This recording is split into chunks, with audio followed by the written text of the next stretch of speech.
오늘 우리에게 주시는 하나님의 말씀은 마태복음 6장 33절부터 34절 두 절의 말씀입니다.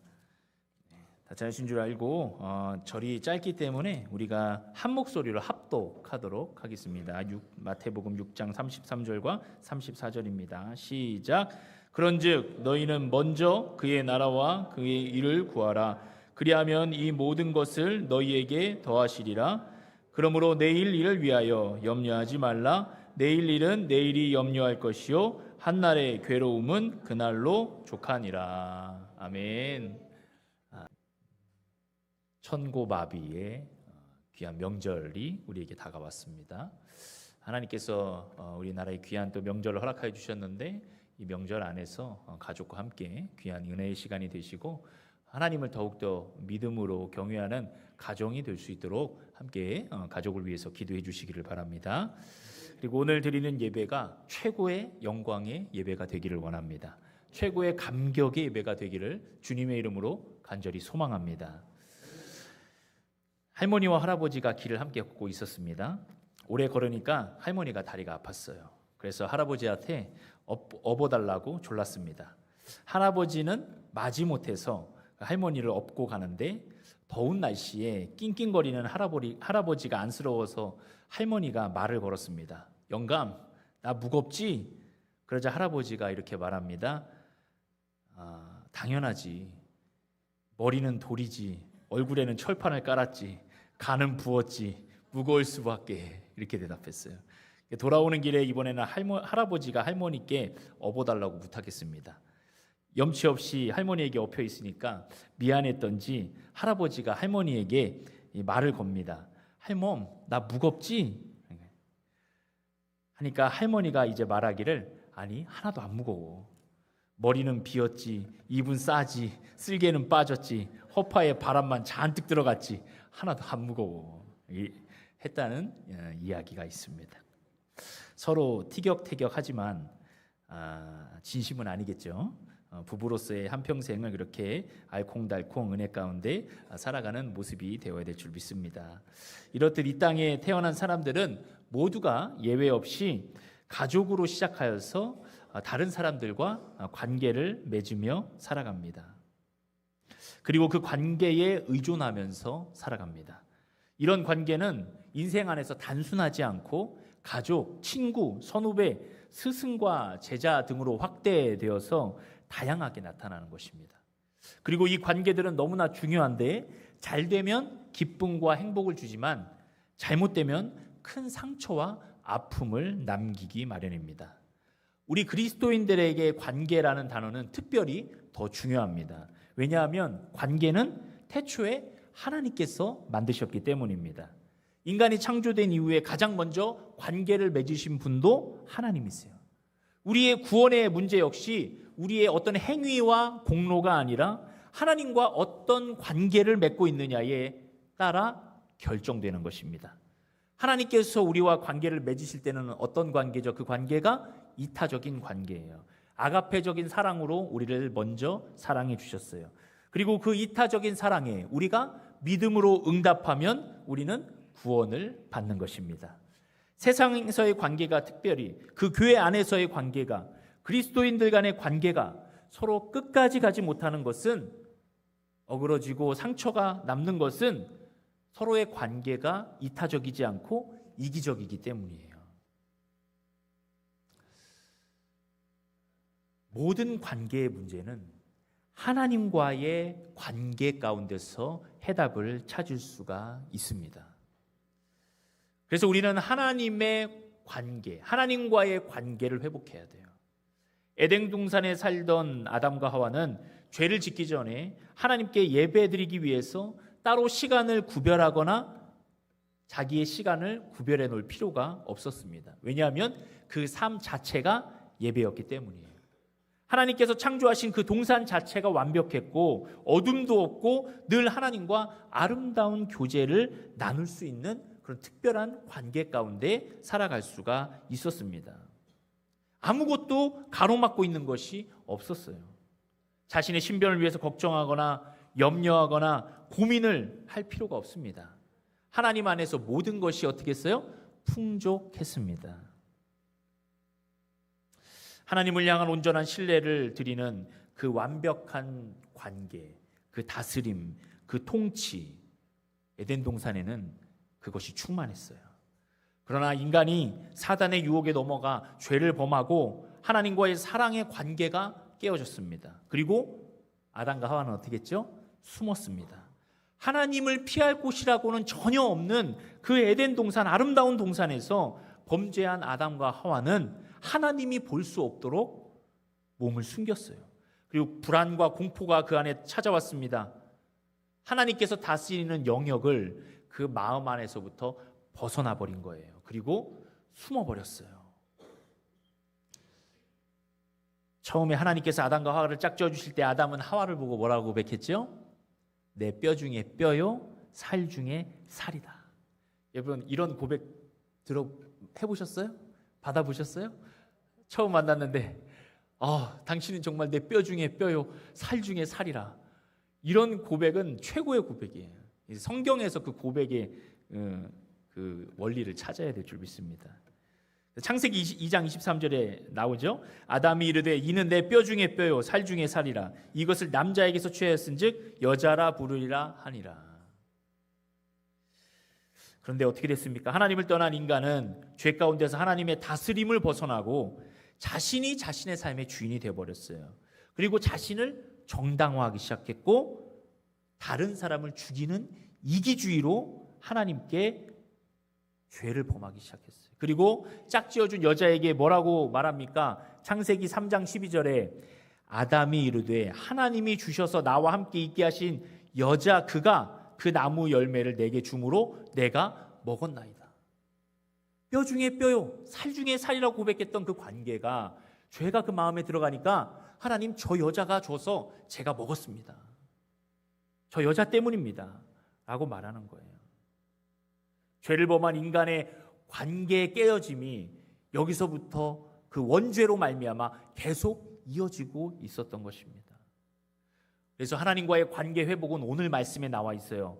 오늘 말씀 33절에 뭐라고 말씀하고 있습니까? 너희는 먼저 그의 나라와 그의 의를 구하라. 아멘. 하나님과의 관계 회복, 하나님의 통치의 회복, 우리 인생의 목적, 삶의 의미가 이 말씀 안에 다 들어있는 거예요. 그의 나라와 그의 의는 무엇을 말씀합니까? 하나님의 나라는 하나님의 임재가 있는 나라고 하나님의 주권이 임하는 나라예요. 여러분 나라를 구성하는 요소 중에 국민, 영토, 주권이 있습니다. 무엇이 가장 중요할까요? 주권이 가장 중요합니다. 우리가 영토와 국민을 있어도 일제에게 나라를 빼앗기는 그 주권을 빼앗기니까 완전히 우리가 나라 없는 그런 민족이 되지 않았습니까? 하나님의 주권이 임하는 나라가 하나님의 나라고 하나님의 주권이 임하는 곳이 하나님의 통치가 있는 곳이고 하나님과의 올바른 관계가 임하는 곳인 줄 믿습니다. 하나님의 의는 무엇일까요? 그 주권 아래 하나님께서 주시는 법과 기준에 따라 살아가는 것. 하나님의 의가 나타나는 곳, 하나님의 법과 기준이 통용이 되는 곳.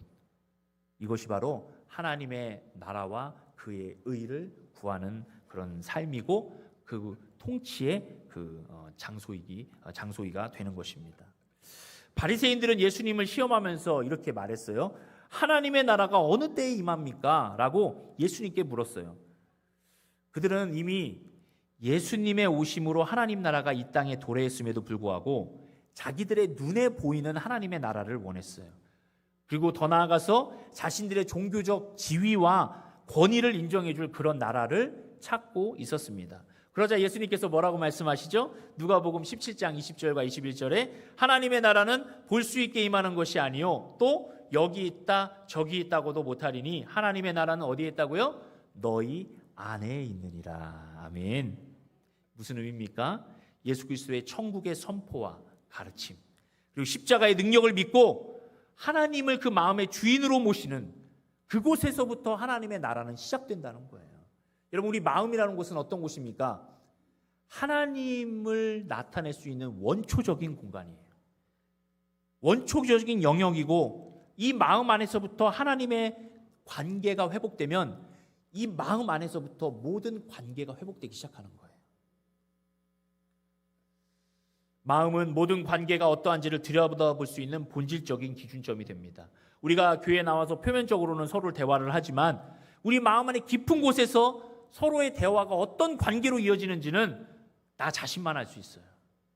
그렇기 때문에 하나님과의 관계가 그 마음 안에서부터 완전한 자는 모든 관계도 그렇게 흘러가기 마련인 것입니다.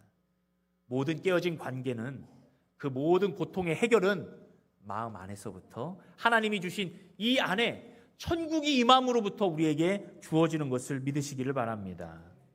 그래서 오늘 동시에 우리 같이 예배를 드리고 있잖아요. 그런데 하나님은 여러분 마음 가운데 한 분 한 분 마음 가운데 함께 하신다는 거예요. 그래서 우리가 서로에게는 드러내지 않았지만 모든 관계의 문제, 갈등, 우리의 신변의 걱정과 근심은 그 세밀한 속사정은 하나님만이 알고 계신다는 거예요. 그러므로 우리가 함께 예배를 드리고 있지만 각자 마음 가운데 역사하시는 하나님을 만나시기를 주님의 이름으로 축원합니다. 하나님과 내 본질이 대면을 해야 돼요. 우리는 오늘 하나님에 대해서 알려고 이 자리에 나온 게 아니에요. 하나님에 대한 정보를 얻기 위해서 이 자리에 나온 것이 아닙니다. 하나님을 만나기 위해서 이 자리에 나온 거예요. 하나님 자체 그 분을 알기 위해서 우리가 예배를 드리고 하나님 앞에 나아가는 것입니다. 제가 전도 폭발 훈련을 받았어요. 여러분 전도 폭발 훈련 아시죠? 45분 말씀 제시, 5분 요약 제시 이러면서 사람과 1대1 관계적으로 전도하는 방법에 전도 폭발. 그래서 전도의 폭발이 일어난다는 거예요. 거기를 이제 함께 전도도 하면서 배우기도 하면서 나아가는데 그 안에 한 예화가 있어요. 제가 그 예화를 잠깐 말씀드릴게요. 자, 여러분 여기에 의자가 있습니다. 제가 이 의자에 앉으면 아주 편하게 설교할 수 있을 것이라는 것은 저도 알고 여러분도 알고 있습니다. 그런데 제가 지금 편하지 않아요. 왜죠? 제가 의자에 안 앉았기 때문입니다. 죄송하지만 이 의자를 예수님이라고 가정해 보겠습니다. 제가 이 땅에 살아가면서 죄의 문제, 물질의 문제, 건강의 문제들을 가지고 있었습니다. 그런데 그런 문제가 생길 때마다 이 문제들을 예수님이신 의자 앞에 한 가지씩 내려놓았습니다. 그런데 제 마음 안에는 자유와 편안함이 없었습니다. 무엇인가 늘 부족하고 쫓기는 삶을 살았습니다. 그런데 어느 날 저는 저의 모든 문제를 아는 채 예수님이신 의자에 앉았습니다. 그때야 비로소 저는 평안하고 쉼을 얻을 수가 있었습니다. 이것이 예화예요. 여러분 어떻게 들리시나요? 우리가 예수님이라는 의자에, 예수님이라는 그 평안과 기쁨에 우리가 앉지 아니하고 그저 우리의 문제와 우리의 연약함만을 하나님 앞에 내려드리면서 살아가고 있는 그런 모습, 하나님이 기뻐하시지 않는다는 거예요. 의자 자체이신 그 예수님께 우리의 인생을 맡기면 그때야 비로소 우리에게 기쁨과 평안이 찾아오는 줄을 믿습니다. 여러분 어떤 것을 맡기고 계십니까? 문제만을 맡기고 계십니까? 아니면 하나님과의 관계 안에서 모든 것을 맡기고 계십니까? 요한복음 5장 39절과 40절에 이렇게 말씀하고 있어요. 너희가 성경에서 영생을 얻는 줄 생각하고 성경을 연구하거니와 이 성경이 곧 내게 대하여 증언하는 것이니라. 그러나 너희가 영생을 얻기 위하여 내게 오기를 원하지 아니하는도다. 여러분 이것이 우리의 실상이 되어서는 안 됩니다. 우리는 오늘도 하나님께 가까이 가야 됩니다. 가까이 갈 뿐 아니라 그 우리의 모든 것을 하나님 안으로 들여 보내야 되는 것입니다. 그래서 하나님의 임재는 하나님께서 우리에게 오시는 것, 이 자리에 예배로 임재하시는 것뿐만 아니라 우리가 주님 안으로 들어가는 것을 말씀하는 거예요. 하나님과 멀리 떨어져 문제만 내려놓는 일만 하는 것은 그것은 예배가 아닙니다. 인간의 진정한 기쁨은 삶의 문제가 해결되는 것이 아니에요. 하나님 안에서 참 자유를 얻는 것입니다. 내 인생이 주님이 운영하시고 다스리시는 그런 관계가 참 예배를 드리는 우리의 모습이 되는 것입니다. 제가 다시 한번 도전합니다. 오늘 하나님의 나라와 하나님의 의를 구하라는 하나님의 가장 복되고 자유하게 하시는 그 인생의 처방전에 저와 여러분의 삶을 맡겨야 될 줄을 믿습니다. 이 예배를 통해 산 소망이신 예수님을 발견하게 될 줄 믿습니다. 예수님이라는 의자에 우리의 모든 인생을 맡겨야 될 줄을 믿습니다. 근데 오늘 말씀에 먼저 그의 나라와 그의 의를 구하라는 말씀 앞에 정말 중요한 한 단어가 있어요. 뭐죠? 먼저입니다. 먼저. 이 먼저라는 단어가 굉장히 중요해요. 이것은 물리적인 순서를 비교해서 하나님의 앞에 예배를 먼저 드리고 내가 다음에 일을 해야 되겠다, 이 정도가 아닙니다. 그렇게 되면 어떻게 해요? 내가 다음에 축복을 받기 위해서 예배는 해치우는 것이 돼요.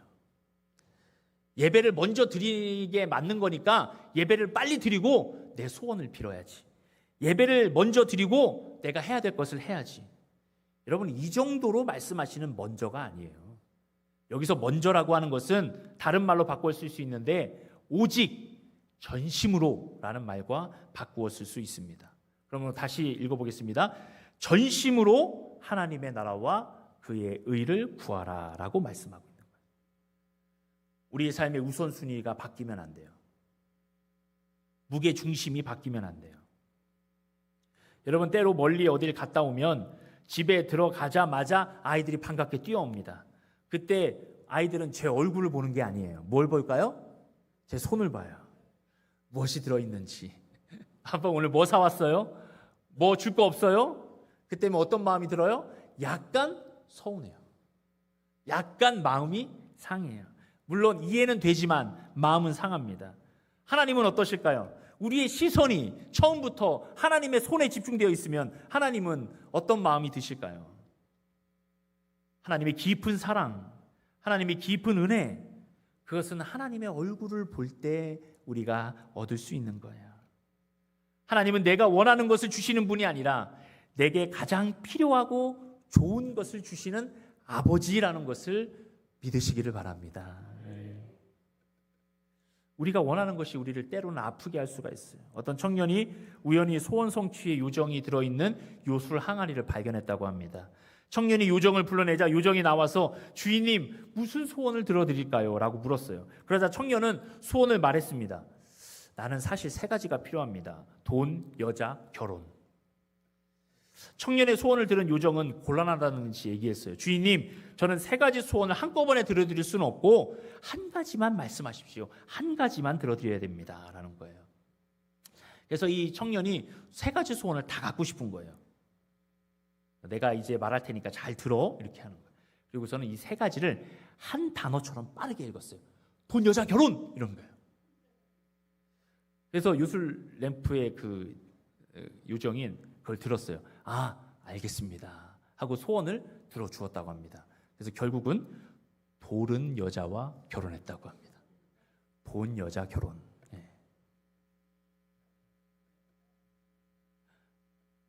우리의 소원이, 우리가 원하는 것이 우리에게 유익을 줄 수 없다는 것을 하나님은 너무나 잘 아세요.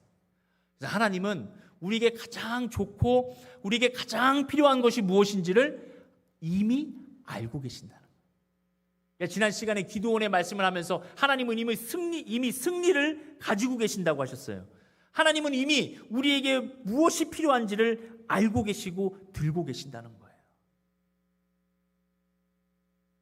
그럼 우리가 하나님을 구하는 삶을 살 때, 하나님께서 우리의 필요를 만족시키시는 주님이라는 것을 고백할 때, 주님은 우리의 모든 것에 가장 최선의 것으로 응답하실 줄을 믿습니다. 이 우선순위라는 것을 제가 말씀을 준비하다가 친밀함이라는 것으로 바꿔 쓸 수 있다는 것을 깨달았어요. 우선순위는 친밀함이라.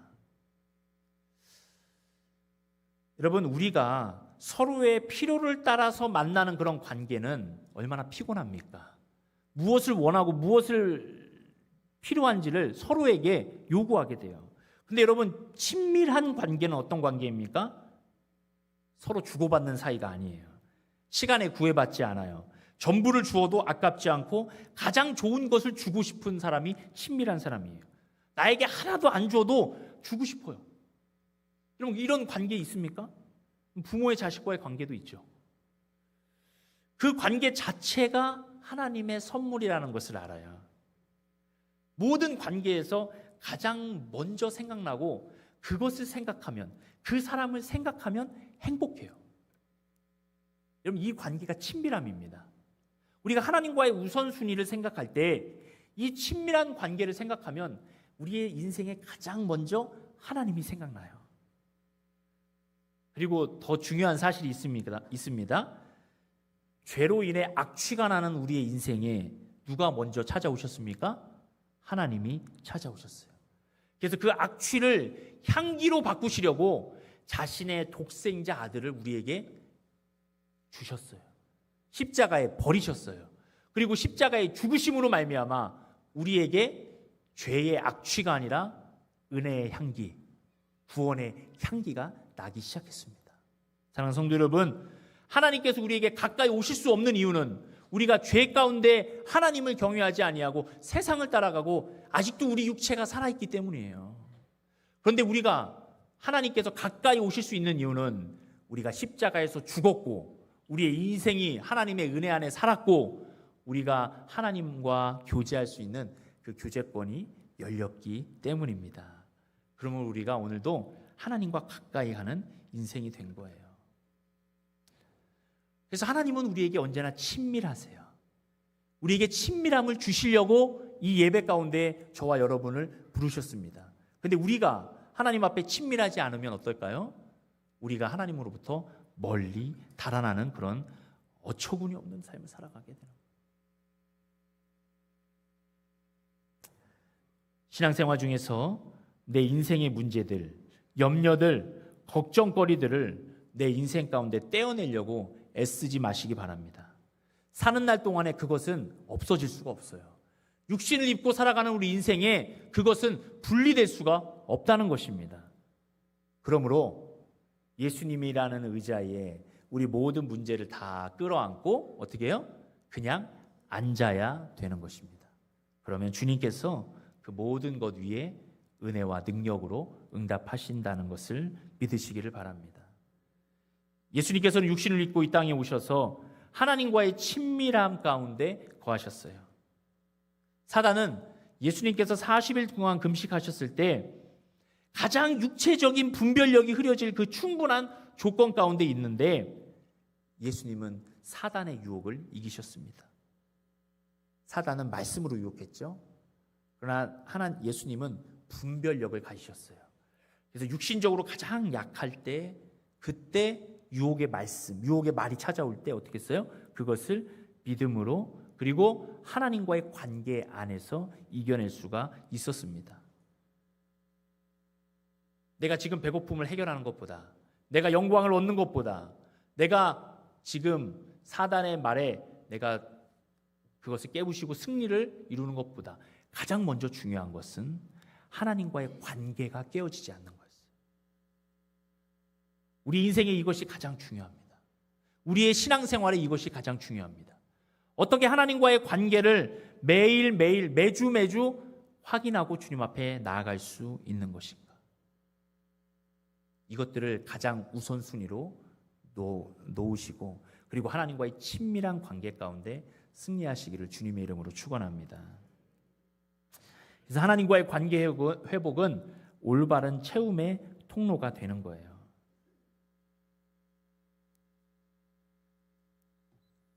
예수님께서는 너희는 먼저 그의 나라와 그의 의를 구하라고 하신 말씀에 우리의 삶의 염려가 아니라 풍성함을 허락해 주셨습니다. 오늘 마태복음 6장 31절, 32절을 한번 보겠습니다. 그러므로 염려하여 이르기를 무엇을 먹을까, 무엇을 마실까, 무엇을 입을까 하지 말라. 이는 다 이방인들이 구하는 것이라 너희 하늘 아버지께서 이 모든 것이 너희에게 있어야 할 줄을 아시느니라. 아멘. 먼저 하나님의 나라와 그의 일을 구하라. 이런 삶이 분명해지면 이 모든 것을 하나님께서 주신다는 거예요. 성경은 하나님의 명령과 약속으로 주어져 있습니다. 성경을 보는 단순한 기준이 그거예요. 하나님의 명령과 약속. 하나님의 명령은 순종하고 약속은 믿으면 되는 거예요. 하나님의 명령은 어떻게 해서든지 지키려고 애쓰고 헌신해야 되고, 하나님의 약속은 하나님께서 주실 것을 확신하면서 기쁨으로 기다리는 것입니다. 그 사이에 염려는 없어요. 그 사이에 불신은 없어요. 그 사이에 걱정은 없는 거예요. 하나님의 명령과 약속만이 있는 것입니다. 그래서 먼저 그의 나라와 그의 의를 구하라는 명령에 순종하면 모든 것을 더하신다는 약속이 주어진다는 것입니다. 이걸 감사함으로 받을 수가 있어요. 사랑하는 성도 여러분, 그러므로 하나님의 말씀과 명령이 지켜지는 그런 헌신의 통로, 그리고 하나님의 축복이 임하는 통로, 이 통로들을 믿음 안에서 잘 뚫어야 될 줄을 믿습니다. 마태복음 15장 25절부터 27절 이런 말씀이 있어요. 여자가 와서 예수께 절하며 이르되 주여 저를 도우소서. 대답하여 이르시되 자녀의 떡을 취하여 개들에게 던짐이 마땅하지 아니하니라. 여자가 이르되 주여 올소이다마는 개들도 제 주인의 상에서 떨어지는 부스러기를 먹나이다 하니. 예수님께서 이 땅에 오셔서 가장 좋은 것을 하나님의 자녀에게 먼저 주시기를 원했어요. 그런데 하나님의 자녀라고 하는 이스라엘 사람들은 그것을 거부했어요. 그리고 그 복음이 이방인에게 흘러가기 시작해요. 그러나 하나님은 여전히 그의 자녀들에게 떡을 먹이시는 하나님이십니다. 여러분, 우리가 하나님의 자녀로 먼저 부름받았어요? 여러분, 그러면 우리가 떡을 먹을 자녀들이라는 거예요. 하나님은 오늘도 떡을 먹을 자녀에게 떡을 주시는 하나님이십니다.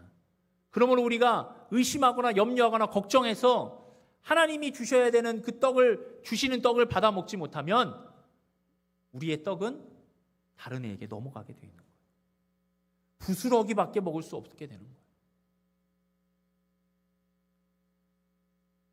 우리가 하나님의 자녀이고 하나님의 사랑받는 자녀라는 것을 믿음으로 고백하시며 하나님과 연결되는 신앙인으로서 살아가시기를 주님의 이름으로 축복합니다. 어떤 사람이 아프리카에 살다가 미국의 호텔에 왔어요. 너무 신나요. 모든 게 다 완벽해요. 아프리카에는 물이 부족하잖아요. 그런데 호텔에 와보니까, 미국의 호텔에 와보니까 수도꼭지를 틀면 물이 나와요. 신기해요. 그래서 야, 이것만 있으면 우리나라의 물 부족은 해결된다 하면서 그 수도꼭지를 떼어서 가져갔다고 합니다. 아무리 틀어도 나오지가 않는 거예요. 왜냐하면 수도꼭지가 수원지에 연결되어 있지 않기 때문이에요. 무엇을 말씀합니까? 우리가 하나님과 연결되는 것이 중요한 거예요. 하나님과 연결되지 않으면 그 신기한 것을 가지고 왔다 할지라도 아무리 틀어도 나오지가 않는 거예요. 하나님과 연결되어 있으면 나오는 거예요. 자연스럽게 나오는 거예요. 그러므로 오늘도 우리가 하나님께 연결되어 있는가? 하나님의 자녀의 권세를 누리고 있는가? 하나님 안에 거하고 있는가? 이것이 중요하다는 거예요. 하나님과의 왕래의 길을 뚫어야 됩니다. 매일매일 하나님의 말씀이 우리 가운데 주어져요. 새벽의 말씀, 큐티의 말씀, 이 말씀은 주일에만 선포되는 것이 아니라 매일매일 우리 가운데 은혜로 주어지는 거예요. 어느 나라에 사냥을 좋아하는 왕자가 있었는데 하루는 사냥을 하러 깊은 산 속에 갔다가 발을 헛디뎌서 낭떠러지로 떨어졌습니다. 그때 나무를 하고 오던 나무꾼이 신음을 하고 있는 왕자를 발견하고 집으로 데려갔어요. 그래서 왕자는 치료를 받고 왕에게 발견되어서 이제 돌아갔습니다. 임금이, 그 왕이 이 나무꾼을 생각하니까 너무 고마워요. 그래서 나무꾼이 원하는 것을 무엇이든 주겠다고 말씀했어요. 나무꾼은 임금님에게, 그 왕에게 이런 말을 합니다. 1년에 딱 한 번씩만 저희 동네를 방문해 주십시오. 이러는 거예요.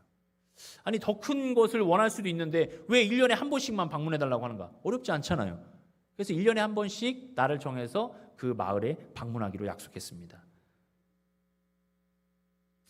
1년째 되고 처음이 됐는데 왕이 가는 길이 너무 좁은 거예요. 그래서 1년씩 내가 여기를 오려면 길이 넓어야 되겠다. 그 마을에 대로가 뚫렸습니다. 하루 자다 보니까 1년씩 내가 여기 오려면 1년에 한 번씩 오려면 잠자리가 좀 편해야 되는데 해서 그 집에 대궐이 생겼어요. 그 동네에. 그리고 왕이 혼자 옵니까? 신하들을 데리고 하룻밤 자야 되잖아요. 신하들이 묵어야 될 모든 편의시설과 그런 것들이 다 지어지기 시작했어요. 그리고 1년에 한 번씩 그 약속을 지켰습니다. 그 동네는 어떻게 됐을까요? 최고의 동네가 됐어요. 우리 인생도 마찬가지. 하나님이 우리 인생의 주인이시고 주님이 우리 마음 가운데 매일 찾아오신다면 우리 인생은 어떻게 되는 것입니까? 우리 인생은 놀라운 왕의 인생이 되는 거예요. 그렇기 때문에 사랑하는 성도 여러분, 하나님과의 관계의 올바른 통로를 늘 뚫어놓으시기를 바랍니다. 매일매일 뚫어놓으시기를 바랍니다. 1년에 한 번씩 왕이 와도, 세상에 왕이 와도 그렇게 변하는데 하나님이, 이 세상을 창조하신 하나님이 우리 마음 가운데 매일 찾아오신다면 우리는 얼마나 많은 변화를 이루게 됩니까? 하나님께서는 우리 마음의 모든 것들을 변화시키시는 하나님이에요. 교제의 길이 막혀 있다면 왕래의 길을 말씀으로, 기도로, 찬양으로 뚫어내시기를 바랍니다. 꾸준하게 주님 앞에 나가면 하나님이 응답하시는 거예요. 34절입니다. 그러므로 내일 일을 위하여 염려하지 말라. 내일 일은 내일이 염려할 것이요 한날의 괴로움은 그날로 족하니라. 아멘. 염려가 들어갈 틈이 없다는 거예요. 여러분, 구약 성경에 보면 블레셋에 넘어가는 하나님의 언약궤의 이야기 나와요. 그 언약궤가 넘어가서 한참 있는데 다윗이 왕이 되고 나서 내가 이 언약궤를 옮겨가야 되겠다라고 결심했어요. 그래서 많은 인원들을 꾸리고 하나님의 언약궤를 잘 옮기고 있었는데 옮기는 사람 중에 한 명인 우사가 그 언약궤가 흔들리자, 옮겨가는 수레에서 흔들리자 그 언약궤를 잡아버렸어요. 내가 이 언약궤를 보호해야지. 어떻게 됐을까요? 그 자리에서 죽음을 맞이했습니다. 하나님의 명령과 하나님의 법대로 하지 아니하고 그 언약궤를 보호한다는 명목 아래 잡았을 때 거기서 죽음을 맞이했어요. 그래서 그 언약궤의 운반이 멈췄습니다. 그래서 중간에 오베데돔이라는 사람의 집에 머물게 됐어요. 3개월 동안. 그런데 하나님께서 뭐라고 말씀하세요? 사무엘하 6장 11절에 여호와의 궤가 가드 사람 오베데돔의 집에 석 달을 있었는데 여호와께서 오베데돔과 그의 온 집에 복을 주시니라. 다윗이 그 소리를 들었어요. 오베데돔 집에 머물러 있는 그 언약궤로 인해서 하나님의 복이 그 집에 임하는구나. 하나님의 임재가 그 집 가운데 있을 때 하나님의 복이 임하는 것이구나. 다윗은 마음에 갈망이 일어났어요. 내가 저 언약궤를 반드시 우리 성전에, 우리 왕궁에 내가 모셔와야지. 근데 걱정이 생겼어요. 어떻게 옮겨올까? 이러다가 또 죽음을 맞이하는 것 아닌가 하는 두려움이 생겼지만 두려움보다, 염려보다 뭐가 더 커요? 갈망이 더 커요. 그래서 그 법궤를 하나님의 방법대로 천천히 조심히 옮기기 시작합니다. 그리고 마침내 그 언약궤가 다윗의 왕궁을 통과할 때 다윗은 어떻게 했어요? 바지가 내려가는 줄도 모르고 춤췄어요. 하나님의 법궤가 오는구나. 하나님의 법궤가 우리 안에 왔구나. 무엇보다 그 체면을 지켜야 되는 왕이 바지가 벗겨지는 줄도 모르고 춤췄다는 거예요. 다윗의 그 갈망이, 하나님의 임재에 대한 그 갈망이 그 두려움을 벗겨내고 그것을 옮길 수 있도록 하였습니다. 여러분, 하나님을 만남의 자리에 있어서, 하나님을 갈망의 자리에 있어서 다른 어떤 염려와 두려움을 갖지 않기를 바랍니다. 그 두려움은 잠시 내려놓으세요. 내일의 두려움은 내일에 맡기세요. 오늘 말씀하잖아요. 어니 젤린스키가 쓴 느리게 사는 즐거움이라는 책에 보면 이런 글이 있습니다. 걱정의 40%는 절대 일어나지 않는다. 걱정의 30%는 이미 일어난 일이다. 걱정의 22%는 사소한 고민이다. 걱정의 4%는 우리의 힘으로 어쩔 도리가 없는 것이다. 나머지 4%만이 우리가 바꾸어 놓을 수 있는 일이다 라는 거예요. 그러므로 여러분, 96%의 걱정과 염려는 이미 아무 소용이 없는 거예요. 우리가 해도, 우리가 걱정해도 아무런 소용이 없는 거예요. 그런데 그 96%의 걱정거리를 누가 갖고 계세요? 하나님이 붙들고 계시는 거예요. 사단은 그건 네가 걱정해야 될 일이다 하지만 하나님은 말씀하세요. 네 걱정과 염려를 하나님께 맡기라 말씀하세요. 그리고 관계에 집중해라 라고 말씀하세요. 사랑하는 성도 여러분, 하나님의 관계 안에서 행복을 누리시고 기쁨의 영광의 하나님의 자녀가 되시기를 주님의 이름으로 축원합니다. 말씀을 정리합니다. 하나님은 어느 곳에나 계십니다. 안 계신 곳이 없이 무소부재에게 하나님은 다 계세요. 그런데 하나님은 아무 곳이나 계신 것은 아닙니다. 하나님은 어느 곳에나 계셔서 보편적인 하나님, 모든 인류에게 똑같이 임하시는 하나님이시지만 하나님의 임재, 하나님을 갈망하는 곳에는 하나님의 특별한 임재가 임해요. 그럼 그곳에 하나님의 응답과 축복이 있습니다. 하나님은 공평하셔서 모든 인생에게 똑같이 비를 내리시지만 하나님은 특별하신 은혜로 오늘 우리에게 광명한 은혜를 주시는 거예요. 사랑하는 성도 여러분, 매 예배 때마다 하나님의 특별하신 임재의 은혜를 사모하시고 갈망하시기를 바랍니다. 이렇게 기도하세요. 하나님, 오늘 오셔서 임재하여 주옵소서. 제 모든 영역의 주인이 되어 주옵소서. 저를 온전히 다스려 주옵소서. 저는 주님 한 분만으로 만족합니다. 주님이 주신 사명을 따라 순종하며 사는 인생이 되게 하여 주옵소서. 우리의 모든 필요를 채우시는 주님을 찬양합니다. 우리는 이런 고백으로 주님 앞에 우리의 삶을 드려야 돼요. 우리의 삶의 중심에, 우리의 가정의 중심에, 우리 유일교회의 중심에 하나님의 임재가 있으면 우리의 모든 관계는 주님의 은혜 아래 거하게 되고 그 관계로부터 온 교회가 한 마음으로 주님 앞에 영광 올려드리게 될 줄을 믿습니다. 제가 좋아하는 찬양 중에 오늘 처음으로 했던 찬양, 내 주님께 더 가까이. 설교를 준비하면서 그 찬양을 듣는데 이 찬양의 가사가 놀라운 은혜다. 내 주님께 더 가까이 가야지. 그럼 이 찬양을 함께 우리가 이 시간 찬양하기를 원해요. 우리 찬양팀들 제가 나와서 찬양 반주하면서 찬양해 주실 텐데 같이 할 텐데 여러분 이 찬양을 이 말씀을 생각하면서 한번 같이 나누기를 원합니다. 내 주님께 더 가까이. 가사를 먼저 한번 불러드릴게요. 내 주님께 더 가까이 내 영 기뻐 노래하네. 내 주님께 더 가까이 내 영 기뻐 춤을 추네. 주의 임재를 갈망합니다. 주님의 얼굴을 내 영 사모합니다. 주님의 장막에, 주님의 예배 초소에 제가 거하길 원합니다. 주님의 성소에 영원히 거하기를 원합니다. 여러분, 이 고백이 오늘 저와 여러분의 고백이 되기를 주님의 이름으로 축원합니다. 우리 함께 찬양하겠습니다.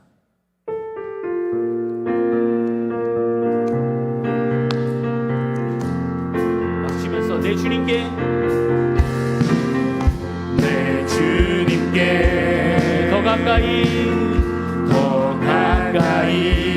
내 영 기뻐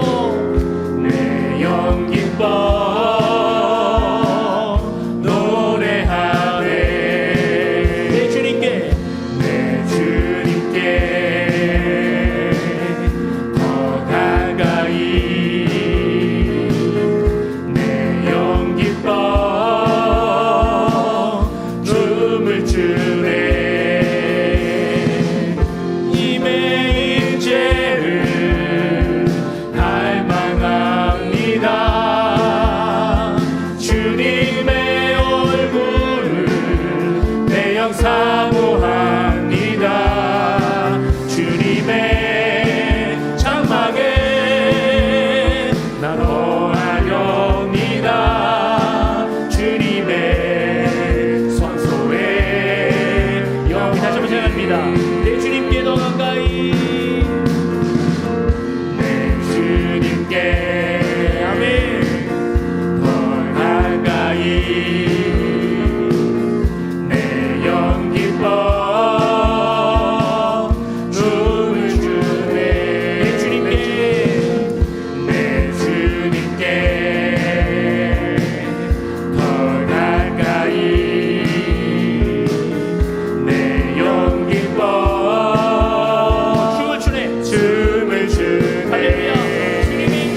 시간 함께 기도하길 원합니다. 하나님, 주님의 임재를 사모합니다. 주님께 더 가까이 나가길 원합니다. 주님의 얼굴을 사모합니다. 하나님, 주님의 성수 안에서 기쁨을 누리고 주님의 은혜 안에서 기쁨을 누리고 주님의 임재 안에서 주님 앞에 기쁨으로 나아갈 수 있도록 인도하여 달라고, 우리의 모든 예배가 하나님과의 관계에 집중하고 하나님의 은혜에 집중하고 하나님의 다스림과 통치를 받는 거룩한 인생이 될 수 있도록 하나님 역사해 달라고 시간 주여 한번 부르시고 기도하며 나갑니다. 주여, 아버지 하나님, 아버지, 우리가 주님의 임재를 갈망합니다. 주님의 얼굴을 사모합니다. 하나님 아버지, 우리의 모든 유일교회 성도들이 하나님의 임재와 하나님의 은혜 가운데 하나님의 관계 회복을 위해서 하나님 나아갈 수 있는 우리 성도들 되게 하여 주시옵소서. 하나님 아버지 앞에 믿음으로 서길 원합니다. 하나님, 수많은 어려움과 아픔들이 있지만 그러나 아버지 주님께만 영광이 되길 원하오니 하나님 아버지 주님 앞에 더 가까이 가는 거룩한 인생이 되게 하여 주옵소서. 하나님 앞에 쓰임받은 인생이 되게 하여 주옵소서. 주님께 기쁨을 올려드리는 거룩한 인생이 되길 원합니다. 하나님 아버지 갈망합니다. 주님을 찾습니다. 주님을 의지합니다. 주님 앞에 가까이 나가길 원합니다. 하나님 아버지, 우리의 삶을 온전히 다스려 주시고 주의 능력으로 역사하시고 인도하여 주시고 하나님 아버지 함께하여 주옵소서. 주님만 의지하길 원하니 하나님 인도하여 주옵소서. 온전히 주님만 따라가게 하여 주옵소서. 믿습니다. 사랑의 하나님 아버지,